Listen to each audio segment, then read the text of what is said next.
Apakah surga dan neraka itu gaib? Akan tetapi surga dan neraka kan ada, Pak Ustaz. Di mana posisi surga dan neraka itu sekarang? Sama dengan ruh orang mati. Bapak kita mati, ya, di mana dia sekarang, Pak Ustaz? Saking penasarannya dia bapaknya di mana, dipasangnya CCTV dalam keranda. Tak ada. Membusuk, dimakan cacing tanah. Di mana dia pergi? Buka kitab judulnya Roh, ditulis Ibnu Qayyim Al-Jauziyah. Orang yang baik letaknya di Illiyin, orang yang jahat letaknya di Sijjin. Mana dia alam itu? Alam itu gaib. Makna gaib itu apa? Tak ada di depan mata kita. Itu makna gaib. Bukan berarti dia tak ada. Maka kalau mahasiswa hadir, saya panggil namanya. Muhammad, hadir. Abdullah, hadir. Pas dipanggil nama Abdurrahman, gaib. Apakah Abdurrahman itu berasal dari alam gaib? Makna gaib itu tidak ada di depan mata kita. Maka ketika sholat, kamu sholat apa tadi? Sholat gaib. Kenapa sholat gaib? Karena jenazahnya tak ada. Kalau jenazahnya ada, namanya sholat jenazah. Kebetulan jenazahnya ada, tapi di Jakarta, maka disebut gaib. Itu maknanya surga itu gaib. Bertentangan omongan Ustaz. Katanya surga itu nyata. Yang masuk surga itu daging tulang masuk surga. Surga itu di mana? Surga itu di alam yang kita tak nampak di mata kita. Nanti akan ditunjukkan Allah Subhanahu wa taala. Sebesar apa alam semesta ini? Berapa video yang sudah dikirimkan, di-share kawan-kawan kita. Nanti kalau Bapak pergi umrah, ini Masjid Nabawi, di sebelah kanan ada namanya pameran Asmaul Husna. Itu pameran terbuka tiap tahun. Nonton nanti di situ, menengok. Nanti dihidupkannya video. Posisi Anda sekarang di sini. Anda dilihat dari jarak 1 km, 100 km, 1000 km. Kecil. Begitu halusnya kita. Sedangkan surga kata Allah, wasari'u ila maghfiratin min rabbikum. Bersegeralah engkau kepada ampunan Tuhanmu. Wa jannatin, surga, arduhas samawati wal ard, seluas langit dan bumi. Allah tak tunjukkan sekarang. Kenapa Allah tak tunjukkan? Disitulah letak iman. Nanti kalau kamu lulus, mama kasih hadiah. Apa hadiahnya, Ma? Adalah. Kenapa ibu tak kasih tahu? Ibu mau kasih surprise. Tuhan juga mau kasih surprise. A'dadtu li ibadiyas salihin. Aku mau kasih kejutan untuk hambaku yang soleh. Bagaimana nikmatnya? Mala a'yunun ra'at, tak pernah dilihat mata. Wala udhunun sami'at, tak pernah didengar telinga. Wala khatara ala qalbi bashar, dan tak pernah terlintas di hati manusia. Tapi dia ada. Itulah iman kita kepada balasan Allah. Kiraman katibin ada. Malaikat maut ada. Titian siratal mustaqim ada. Alam barzah ada. Surga dan neraka ada. Bukan gaib. Dia disebut gaib karena tak tampak di depan mata kita saat ini. Bukan karena dia gaib tak nyata. Dia nyata kalau kita masuk ke dalamnya. Apakah mati syahid ketika kena bencana kecelakaan pesawat? Orang yang meninggal ketika hamil melahirkan, syahid. Orang yang mati tenggelam, syahid. Orang yang mati kebakaran, syahid. Orang yang ketika kecelakaan bencana tertimpa Gunung Merapi yang terkena di Jogja kemarin, uap vulkanik panas, syahid. Bagaimana cara membedakan syahid tidaknya? Musibahnya sama. Ala niyatihim wa yuhsyaru yaumal qiyamati ala niyatihim. Orang akan dibangkitkan sesuai dengan niatnya. Yang dia ada tugas dari kampus untuk penelitian. Berangkat dia dari rumah, bismillahirrahmanirrahim, tawakkaltu 'alallah, la haula wala quwata illa billah, sampai ke Jogja kena debu panas, mati syahid. Yang berangkat dari Pekanbaru mau selingkuh, mati juga, mati konyol. Sesuai dengan niatnya mau apa? Makanya kita selalu disuruh berniat baik. Berangkat dari rumah, langkah kaki kanan, bismillahirrahmanirrahim, tawakkaltu 'alallah, la haula wala quwata illa billah. Apakah ketika seorang sudah bertaubat, dosa masa lalunya itu tetap dihisab Allah Ta'ala? Illa man taba, bertobat, wa amana, beriman, wa amila amalan salihah, beramal soleh. 3 syaratnya: taubat, beriman, beramal soleh. Ulaika yubaddilullahu sayyiatihim hasanat.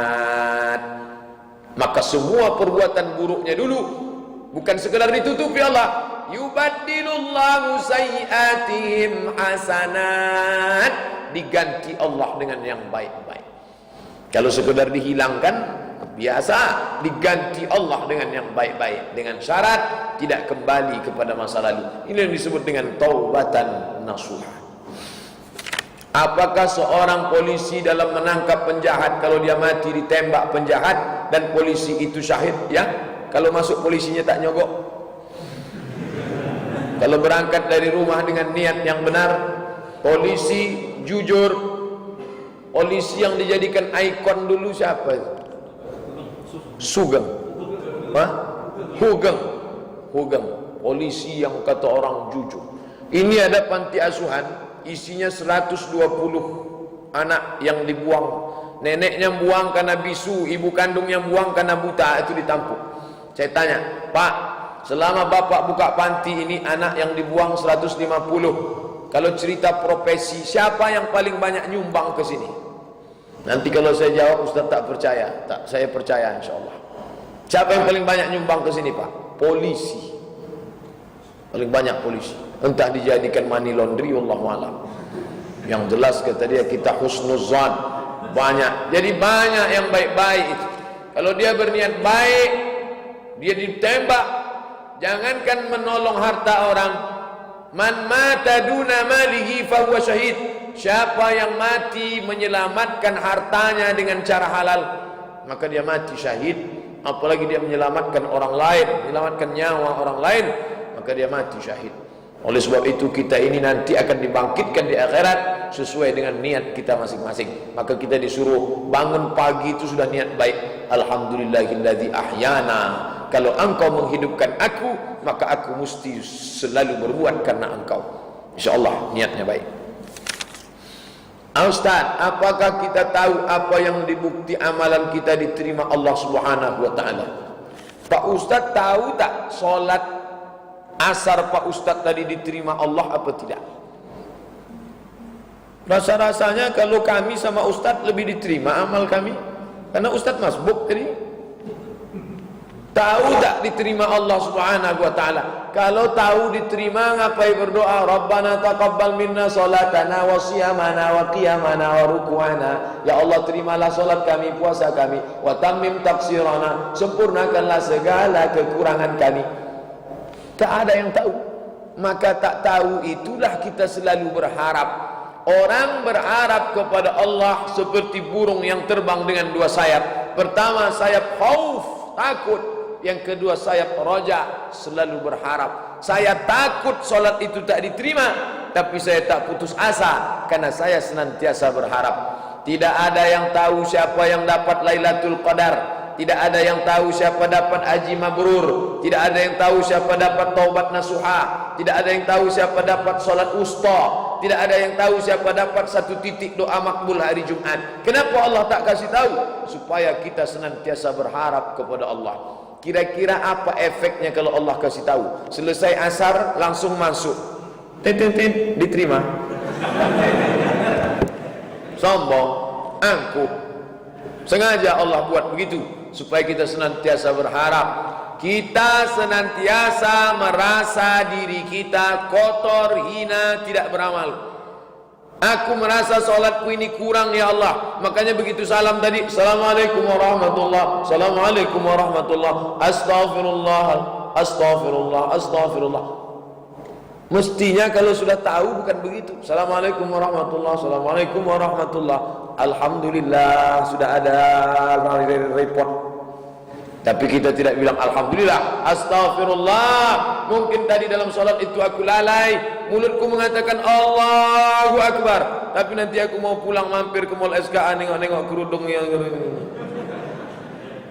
aku banyak silap, banyak lalai tadi. Allah, Di saat itu aku katakan Rabbi firli warhamni wajburni warfa'ni warzuqni wadini wa'afini wa'fu anni. 8 yang aku minta kepada engkau. Rabbi firli warhamni wajburni warfa'ni warzuqni wadini wa'afini wa'fu anni. Tapi aku tak ingat entah kapan saja aku ngomong begitu. Ampunkan aku ya Allah. Astaghfirullah.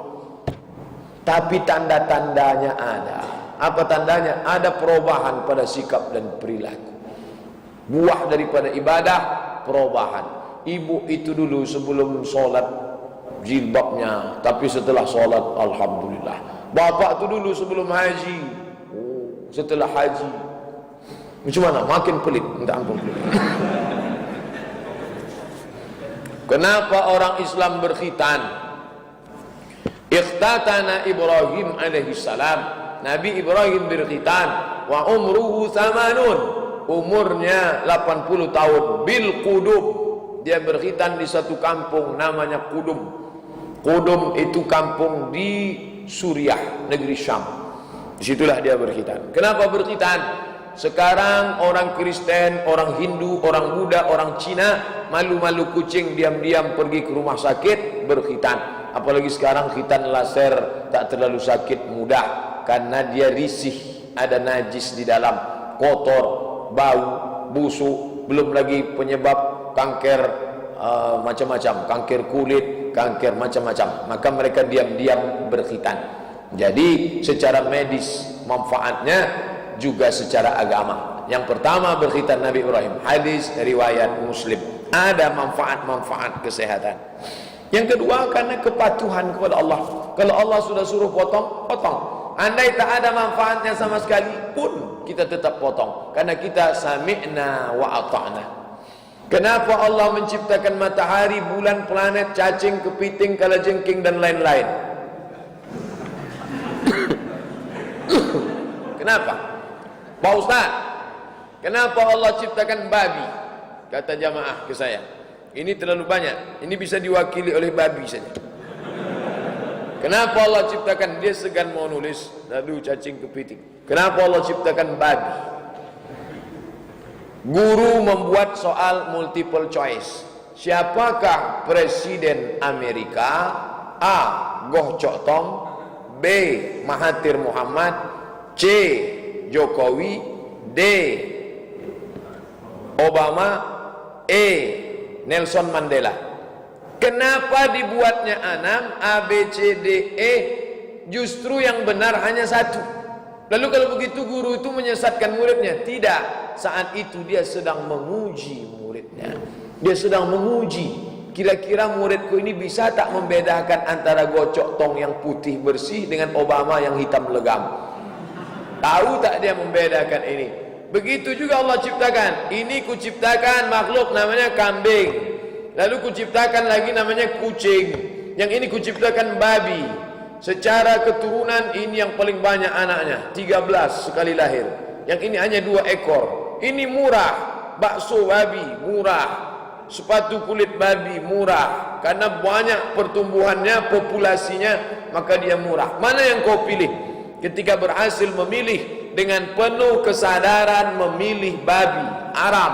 Makanya kajian kita tadi, Allah buat kita hidup untuk berjihad memilih. Kau pilih ini atau kau pilih ini. Berada pilihan di hadapanmu. Kami kasih kau akal sehat, kami kasih kau Quran, sekarang kau pilih. Kau pilih kambing apa pilih babi?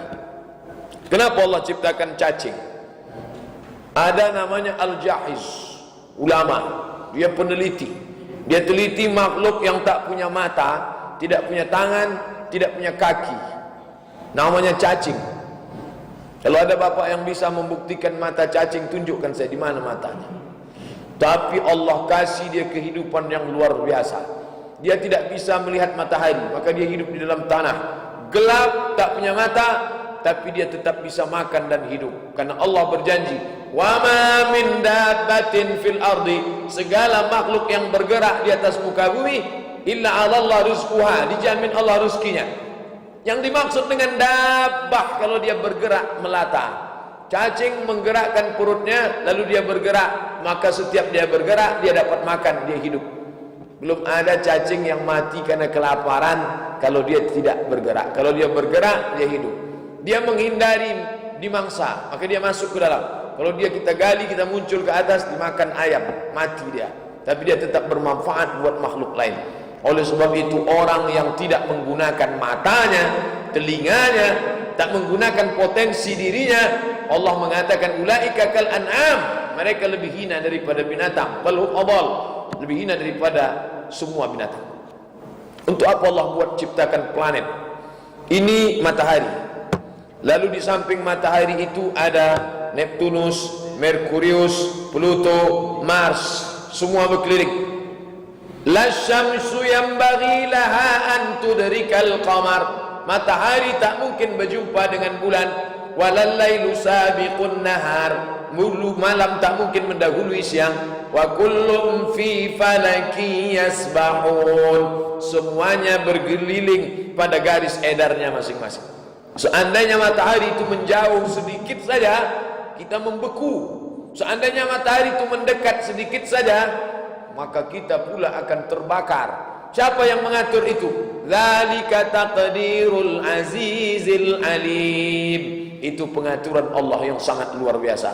Ini matahari, ini bumi. Maka cahaya matahari langsung ke bumi. Tiba-tiba pada masa tertentu datang bulan di tengah, tertutup. Itulah yang kemarin tak nampak cahaya matahari. Ada yang sempurna, ada yang sebagian. Tertutup cahaya matahari, tak sampai ke bumi karena ada bulan di tengah. Dulu orang kafir bingung, kemana bulan? Sudah ditelan oleh serigala namanya skol. Karena skol sudah menelan, maka mesti dipukul piring kuat-kuat supaya serigala itu terkejut dan memuntahkan matahari lagi. Itulah kenapa saya tanya salah seorang kawan, itu di kampung kamu apa tradisi kalau gerhana? Semua mukul periuk belana, kata dia. Ternyata tradisi itu sama dengan yang ada di Viking. Di Cina juga begitu. Orang Cina memahami ketika matahari itu menghilang, itu karena ditelan oleh dewa katak. Mereka punya dewa katak yang besar. Itulah patung dewa katak yang diletakkan di atas meja dekat tempat duit. Katak menelan duit, ada duit di lidahnya. Karena mereka percaya kepada katak. Dewa katak yang besar ini menelan matahari. Lalu dipukulkanlah segala ributan mercon-mercon supaya katak itu terkejut, dimuntahkannya lagi matahari. Agama Islam nampak dia bukan agama ilusi hayalan. Justru ketika terjadi gerhana, tak ada pukul-memukul, kita berdoa kepada Allah dengan solat kusuf gerhana matahari. Bukan karena itu terjadi. Nabi mengatakan, inna syamsa wal qamar, matahari dan bulan, ayatani min ayatillah, tanda-tanda kebesaran Allah. Yang dilihat bukan mataharinya, tapi Allah yang mengaturnya. Kenapa tidak terjadi tabrakan? Wa kullum fi falaki yasbahun. Semuanya berada di garis edarnya masing-masing. Ketika orang memahami itu, dia akan melihat, Rabbana ma khalaqta hadza batila. Ya Allah, tidaklah yang kau ciptakan ini sia-sia. Apa janji Allah terhadap orang yang hafiz Al-Quran? Apakah hanya hafiz 30 juz baru dikatakan hafiz? Arti hafiz bukan orang hafal. Makna hafiz, hafaza yuhafizu, menjaga isi Al-Quran sehingga dia tidak melanggarnya. Untuk apa orang hafiz tapi melanggar isi Al-Quran? Yang paling bagus, hafiz menjaga di kepala, hafiz menjaga tunjuk ajarnya. Tapi yang selalu keutamaan dalam Quran itu disebutkan orang yang membaca, menghafal, tapi perilakunya juga sesuai. Malah kalau ada orang hafal Quran tapi perbuatannya tak sesuai, itu yang dilaknat. Rubba talil Quran, berapa banyak orang baca Quran rajin, wal Quranu yal'anu, tapi dilaknat Quran. Nauzubillah. Jadi yang diinginkan itu adalah anak bapak ibu ikut sekolah program tahfiz, SMP 3 juz, SMA 3 juz, S1 4 juz. Begitu tamat dia sudah dapat 10 juz. Bagus. Masuk pondok tahfiz di Jawa 30 juz. Bagus. Apa janji Allah? Ma'as safaratil kiramil bararah. Nanti dia akan bangkit di akhirat bersama malaikat. Ditengoknya kiri kanan malaikat. Ya Allah, kenapa aku bangkit bersama malaikat? Karena Nabi menjanjikan al-maghiru bil Quran ma'as safaratil kiramil bararah. Yang kedua, Allah akan kirimkan syafaat karena bacaan Qurannya. Iqra'ul Quran fa innal qur'ana ya'ti yaumal qiyamah, karena Quran akan datang pada hari kiamat, syafi'an li ashabi, memberikan syafaat kepada orang yang membacanya. Adapun kadar syafaatnya sesuai dengan bacaan, kualitas hafalan, keyakinan masing-masing. Dan itu tak sama antara yang hafal 30 juz dengan juz 30. Itu semua ada pemberian yang diberikan Allah. Saya sudah sabar menghadapi kamu. Apakah sabar itu terucap, Pak Ustaz? Saya sudah sabar menghadapi kamu. Apakah sabar itu terucap, Pak Ustaz? Ucapan ini menunjukkan tak sabar. Karena makna sabar itu, sabar artinya mampu menahan. Ketika dia mengucapkan ini, dia sudah tak sabar mengucapkan lidah. Apa aku perlu sabar kapan lagi untuk menahan? Jadi itu sudah tanda tak sabar. Nampaknya kamu memang sudah tak sabar. Karena makna sabar artinya menahan. Apakah ada hadis ketika seorang anak perempuan keluar rumah tanpa hijab lalu berzina, yang nanggung dosanya orang tua si anak? Wala taziru waziratu wizra ukhra. Orang tidak akan memikul beban dosa orang lain. Saya enggak mikul dosa bapak, bapak tidak mikul dosa saya. Dosa pikul masing-masing. Loh, kenapa ada yang bilang orang tua mikul dosa anak? Orang tua mikul dosa anak karena tidak ada tunjuk ajar amar ma'ruf nahi mungkar. Saya dititipi anak saya itu mesti saya tunjuk. Salat suruh, umur 7 bawa, umur 10 pukul. Anak perempuan tutup aurat. Dia jalan sama tak mahram, kok bisa jalan? Jadi di situ dosanya karena tidak ada amar ma'ruf nahi mungkar. La ta'murunna bil ma'ruf, ajak dia buat baik. Wala tanhauna 'anil munkar, larang dia buat mungkar. Kalau ada orang tua membiarkan anak buat dosa sampai zina, sampai hamil, dayus, tak masuk surga. Alladzi yuqirru su'ala ahlihi, membiarkan anaknya, istrinya, keponakannya berbuat dosa padahal dia tahu. Banyak sekarang orang pura-pura tak tahu, cuek saja. Apa hukuman mengurus SIM tembak, Pak Ustaz?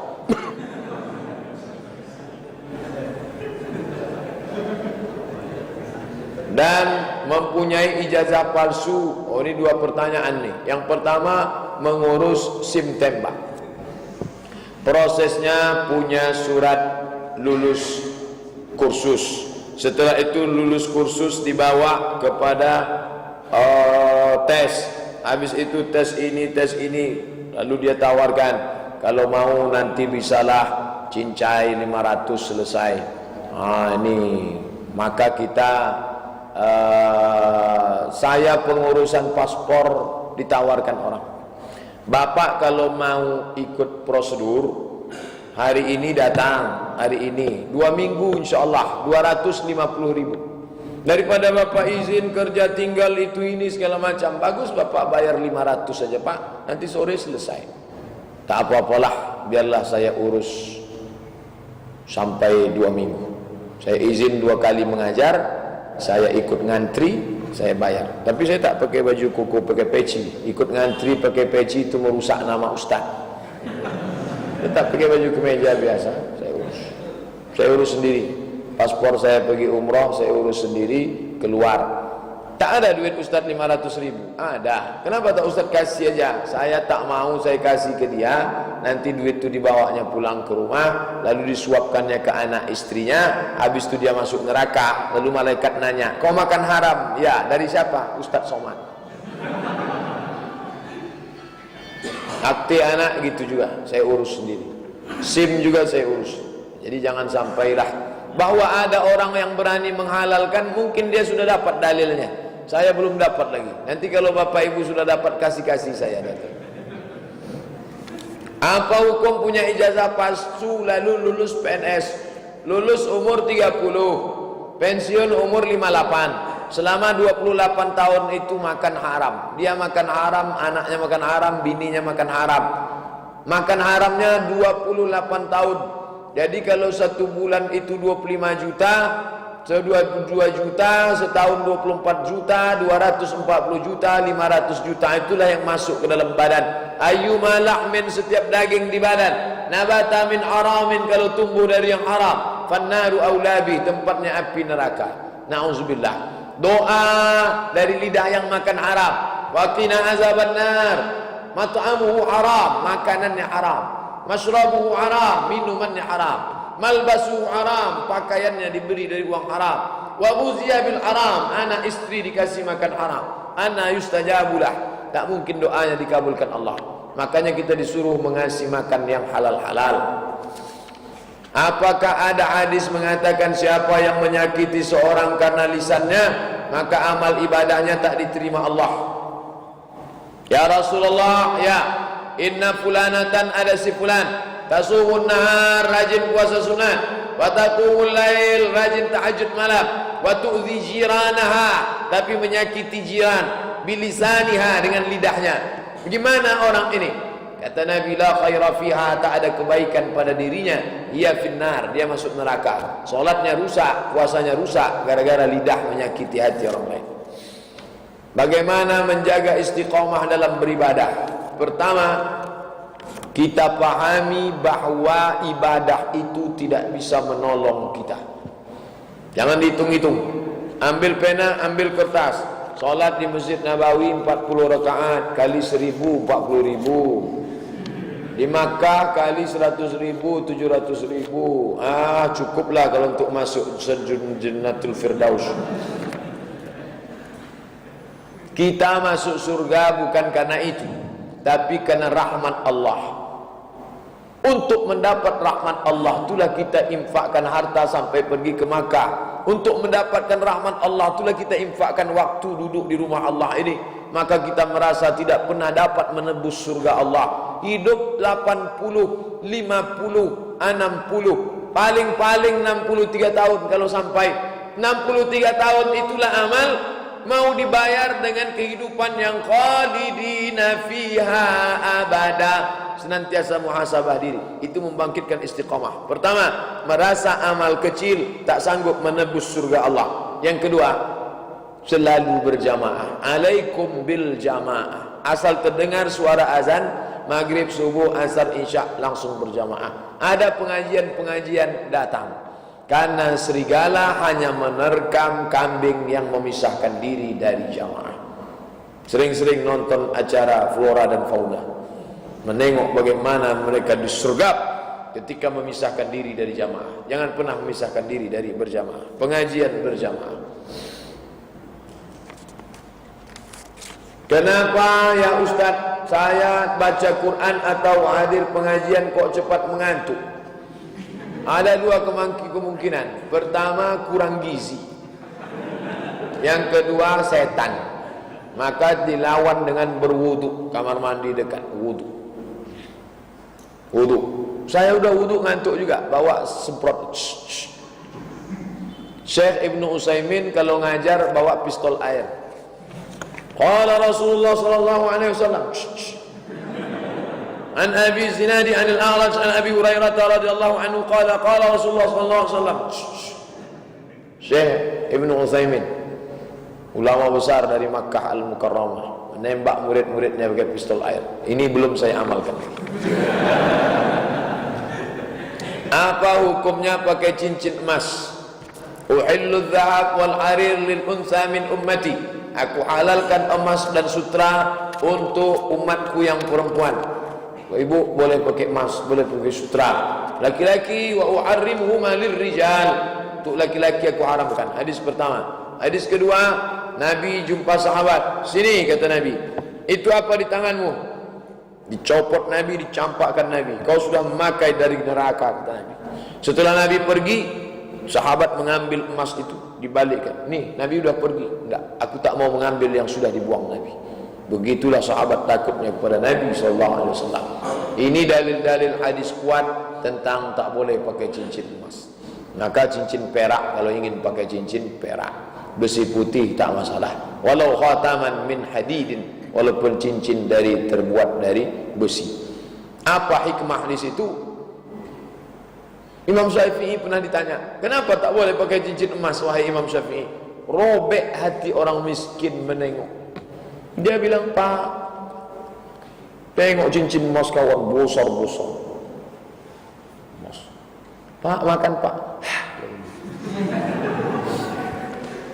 Sakit hati orang. Yang kedua, ternyata butiran-butiran emas itu masuk ke dalam Alzheimer, penyakit lemas, lesu, letih, tua sebelum masanya masuk. Bagi perempuan, dia keluar lagi lewat darah menstruasi. Makanya kalau ada laki-laki mens, pakailah, boleh. Bagaimana sholat berjamaah bersama anak di masjid? Pernah bersama anak sedang si pertama dan anak tersebut tertib sholatnya, tapi kena marah oleh jamaah lain. Bila anda tidak lagi mendengar suara anak-anak di masjid, anda dalam keadaan gawat, kata Muhammad Al-Fatih, Raja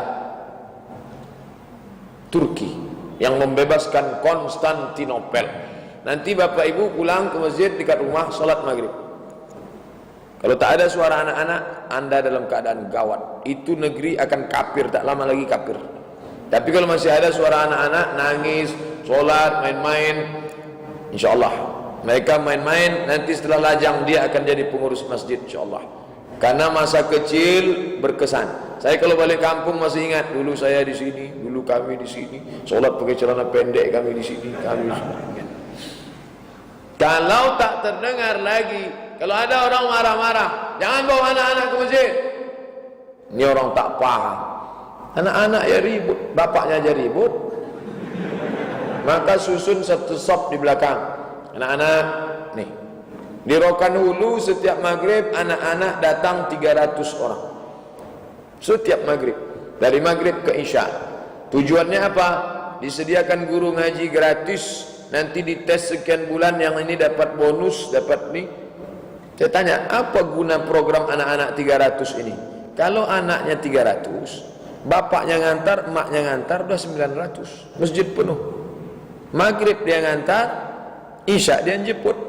Cuman yang celakanya bapaknya ngantar pakai celana pendek. Nah, salam, anaknya masuk, dia pergi. Nanti isya dia datang, sudah selesai. Inilah bapak yang menjerumuskan anak dalam neraka jahanam, khalidina fiha. Jadi dimaksudkan itu bapaknya ngantar, ikut dia sholat maghrib situ. Habis sholat dia pulang ke rumah. Nanti pas isya dia jemput lagi. Ini manfaat yang sangat bagus. Anak-anak itu sebetulnya tidak memutus shaf. Allahu Akbar. Kalau ada dia di samping, tidak memutus shaf dengan syarat 3. Yang pertama, wuduknya sempurna. Yakinkan wudhu anak kita sempurna. Yang kedua, dia sudah sunat, karena di balik daging itu ada najis kotor. Yang ketiga, dia tak pakai pampers, karena kalau dia pakai pampers kita tak yakin dia bernajis tak boleh. Jadi kalau bapak sholat, kasih tahu, saya yakin anak saya ini 3, dia tidak pakai pampersnya baru ganti, wudhunya sempurna dan dia sudah sunat. Oke. Tapi kalau ragu, dari rumah dia memang bersih, pas di jalan siapa yakin? Kalau ragu maka letak. Tak mungkin pula kita periksa satu-satu, siapa yang pakai pampers, siapa yang tidak, siapa yang sudah bersunat, siapa yang belum. Maka karena ragu itulah anak-anak dibuatkan satu shop di belakang. Ini tentang anak-anak. Kata Allah, siapa tahu akan dirinya, maka ia akan tahu akan Tuhannya. Apa maksudnya Pak Ustaz? Ini ungkapan ulama tasawuf, bukan ayat Quran, bukan hadis Nabi. Saya sudah bahas dalam hadis palsu. Man arafa nafsahu faqad arafa rabbahu. Siapa yang mengenal dirinya, maka kenallah dia akan Tuhannya. Dijelaskan oleh ulama, bukan Abdul Somad. Siapa yang mengenal dirinya miskin, sadarlah dia Tuhannya kaya. Siapa yang mengenal dirinya lemah, sadarlah dia Tuhannya kuat. Siapa yang mengenal dirinya binasa, sadarlah dia Tuhannya kuasa. Siapa yang mengenal dirinya hina, sadarlah dia Tuhannya mulia. Orang yang tak sadar, tak tahu hakikat diri. Maka pelajari hakikat diri. Dari mana, mau ke mana, siapa, apa yang dibawa. Orang sombong, orang yang tak tahu hakikat diri. Orang celaka, halaka mru'un lam ya'rif qadrahu. Orang celaka adalah orang yang tak tahu siapa hakikat dirinya. Kenalilah diri, maka mengenal Allah Subhanahu wa taala yang Maha Kuasa. Begitu kata ulama. Apa hukum baca Quran yang diinstal di smartphone dalam keadaan hadas besar? Baca Quran dalam keadaan hadas besar tak boleh. Haid atau junub sepakat 4 mazhab, Hanafi, Maliki, Syafi'i, Hambali, tidak boleh baca Quran dalam hadas besar. Tapi ada pengecualian. Pertama, ada perempuan hafal Quran 30 juz, dia mesti ulang sehari 2 juz, 15 hari dia khatam. Kalau dia tidak ulang selama 7 hari, hafalannya lupa. Dia boleh mengulang hafalan, tapi tidak boleh diucapkan di mulut, dalam hati. Diamnya. Diamnya itu dia sedang mengulang. Itu bedanya diam orang hafal Quran sama tak hafal Quran. Orang hafal Quran itu kalau dia diam, itu ngurang hafalan. Orang tak hafal Quran kalau diam, tak tahulah tak kenapa. Yang kedua, yang boleh baca Quran itu guru. Mana tahu ibu ada keluarga guru, dia sedang hadas besar, dia boleh baca Quran untuk muridnya, tapi bacaannya tidak nyambung, putus-putus. Fi qulubihim maradun fazada humullah marada. Itu boleh. 2 pengecualian yang boleh. Bagaimana kalau berhadas kecil? Orang berhadas kecil boleh baca Quran, tapi dia tidak beradab. Kalau cerita boleh tak boleh, boleh, tapi dia tak beradab. Qurannya digital, lalu dia buka, dia berhadas kecil, tak apa-apa, karena dia tidak menyentuh Quran. Qurannya di alam ghaib, tak nyata, tak ada kertas. Bolehkah menginstalkan Quran? Boleh, dengan syarat jangan jadikan dia wallpaper. Kalau wallpaper, ketika dia hidup masuk telepon muncul warna, muncul tulisannya pas dalam WC, tak boleh. Maka gantilah gambar. Tulisan subhanallah, masya Allah, Allahumma sholli Muhammad, ada lafaz Allah, itu kalau jadi wallpaper pas masuk telepon di dalam WC muncul dia, haram, tak boleh. Bagaimana kalau Quran ada di dalam lalu dibawa masuk WC? Bawa masuk WC, boleh, tak masalah, selama dia tidak muncul ke permukaan. Ini tak ada. Yang ada di sini gambar bukan gambar Quran. Saya buat gambar bunga, tak boleh. Yang tak boleh itu ada gambar Quran. Dia tetap juga bertahan. Ada orang bertahan, kalau ada Quran di dalam 30 juz, tak boleh dibawa masuk Pak Ustaz. Saya bilang tak ada muncul. Mana ada? Tetap boleh, tak boleh. Kalau begitu nanti kamu mau masuk WC, tinggalkan otak itu di pintu. Nanti pas mau masuk, buka, tinggalkan. Karena di sini walaupun tak 30 juz, insya Allah juz 30 ada sikit-sikit. Yang tak boleh itu dikeluarkan dia. Masuk dalam Bismillahirrahmanirrahim. Itu tak boleh. Kalau dia di dalam boleh, keluar yang tak boleh.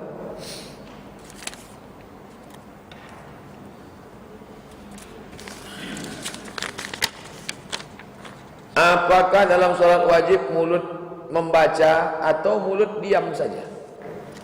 Allah, salat asar tadi, Allahu Akbar,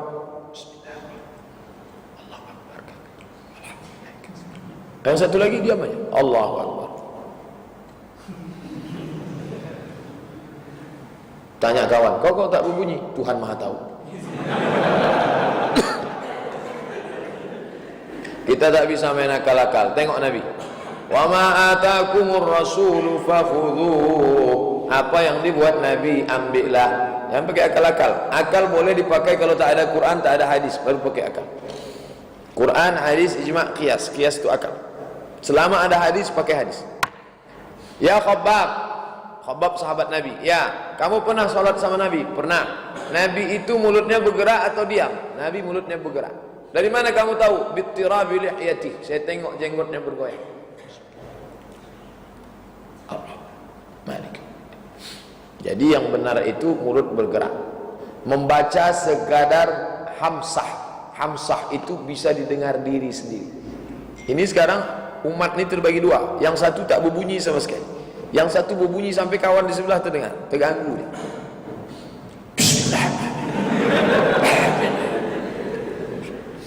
Maka pertengahan, jangan sampai terdengar.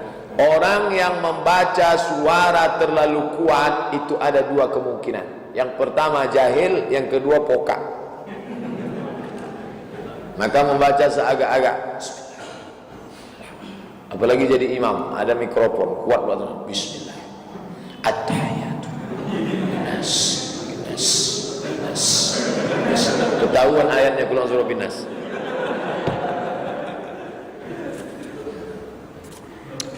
Apa hukum asuransi? Asuransi kata Syekh Ali Jum'ah dalam buku fatwa kontemporer, Fatawa Mu'asirah, dua hukum asuransi. Yang pertama mengatakan asuransi itu haram karena di dalamnya ada unsur gharar, gambling.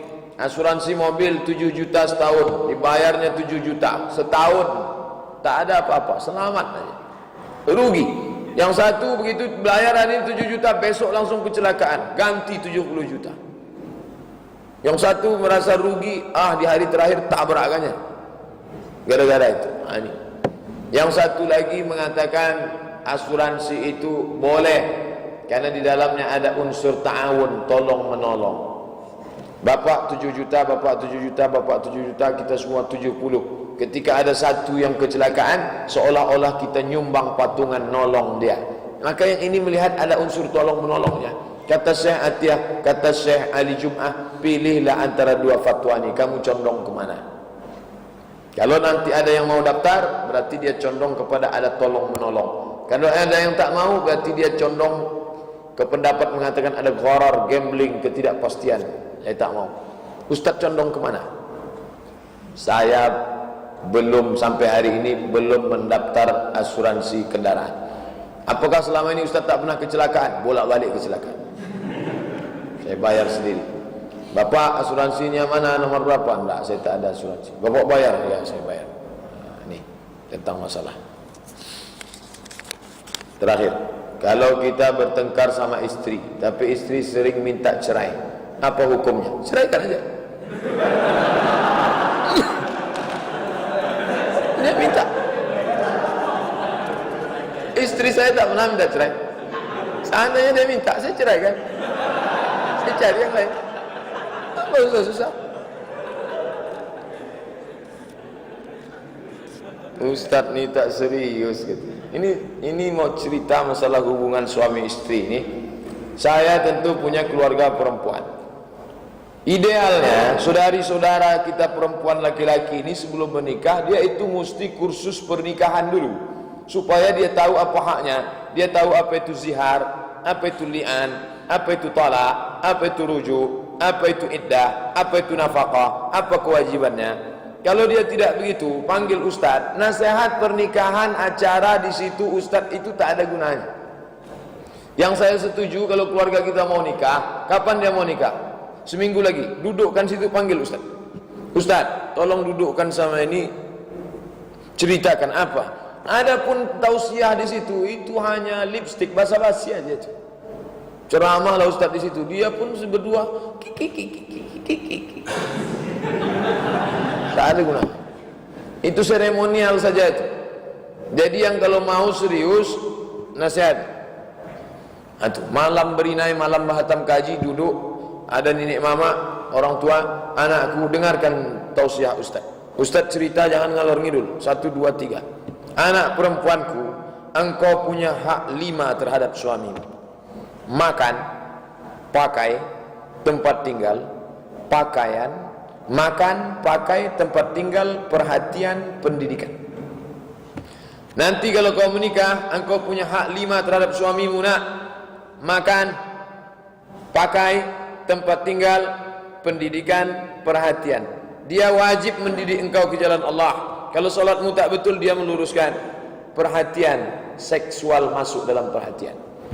Kalau suamimu itu tidak bisa memenuhi kebutuhanmu, maka kau punya hak. Nanti kau dengar namanya siwat ta'lik anakku, kemanakanku, adikku, kau dengar namanya siwat ta'lik. Dia sendiri akan mengatakan itu nanti di depan hakim.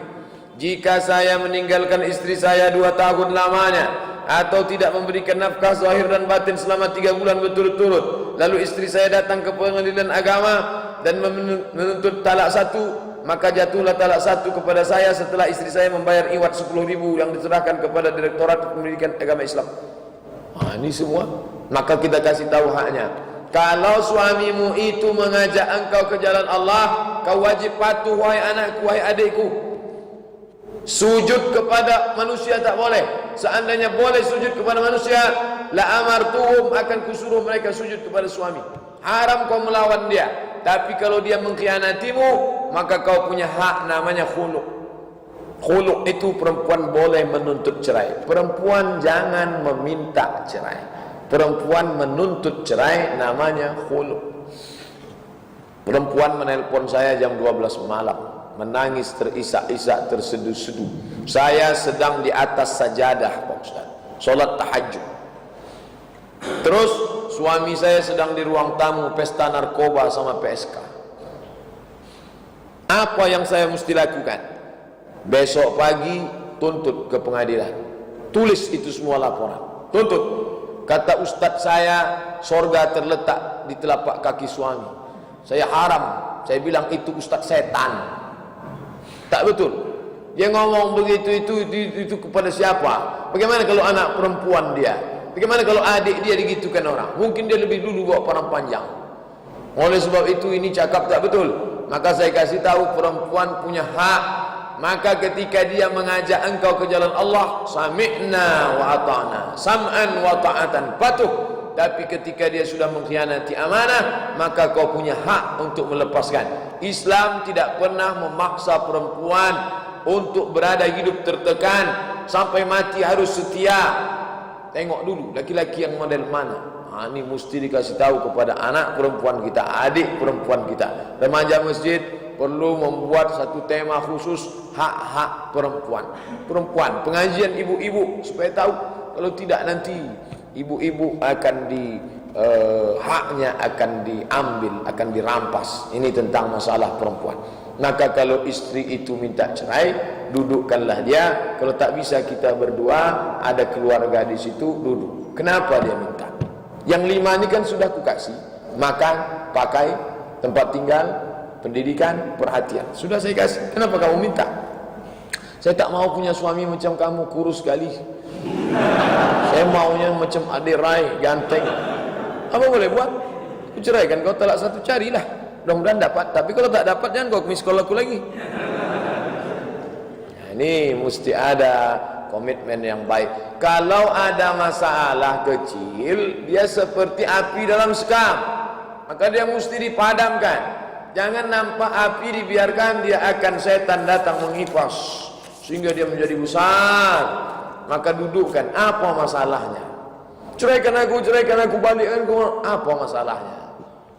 Apa masalah? Nah, dudukkan masalahnya, suasana tenang. Kalau tak bisa berdua, ajak orang lain. Nah, inilah konsultasi, konseling penting. Hubungi Dr. Mustafa Umar, datang ke kantor Tafakuh, duduk bersama. Nanti Ustaz akan nanya, apa masalahnya? Masalah. Bapak keluar dulu, ini ada yang mau dibahas. Nanti ibu keluar dulu, bapak sini. Apa masalah? Nanti ketemu titik. Oh, di sini masalahnya. Kenapa dia minta cerai? Rupanya sudah tak berfungsi pistol air itu setahun. Maka mesti berobat. Ini dalam Islam masalah laki-laki berobat 1 tahun. Dia bahas dalam kitab fikih. Laki-laki berobat 1 tahun. Kalau setahun dia tak sembuh, maka istri boleh menggugat. Namanya al-uyub al-musyawwahah. Jangan merasa istri saya itu kok kejam sekali, Pak Ustaz. Saya baru sakit setahun aja dia sudah minta cerai. Dia punya hak. Islam mengatur itu. Dan perempuan tak perlu merasa berdosa. Kalau orang paham, dia ngerti. Tapi dia ternyata, biarpun dia sakit, saya tetap, Pak Ustaz. Karena saya tahu ini karena sebab musabab, ini ujian Allah. Itu bagus. Nah, ini semua mesti paham fikih. Jadi kaji fikih, fikih solat, fikih puasa, fikih pernikahan. Penting. Ustaz Mustafa kemarin buka kursus pranikah, banyak yang ikut. Cuman yang ikut ni yang sudah nikah pula. Akhirnya ditutup. Karena dikhawatirkan yang udah nikah ni kalau ikut pranikah dia nikah sekali lagi. Akhirnya ditutup. Wah, itulah kaji kita petang ni. Mudah-mudahan ada manfaatnya. Inti dari mengaji adalah berubah perilaku, terutama yang menyampaikan sendiri dan kita semua insyaallah. Ala hazin niyah. Al-Fatihah.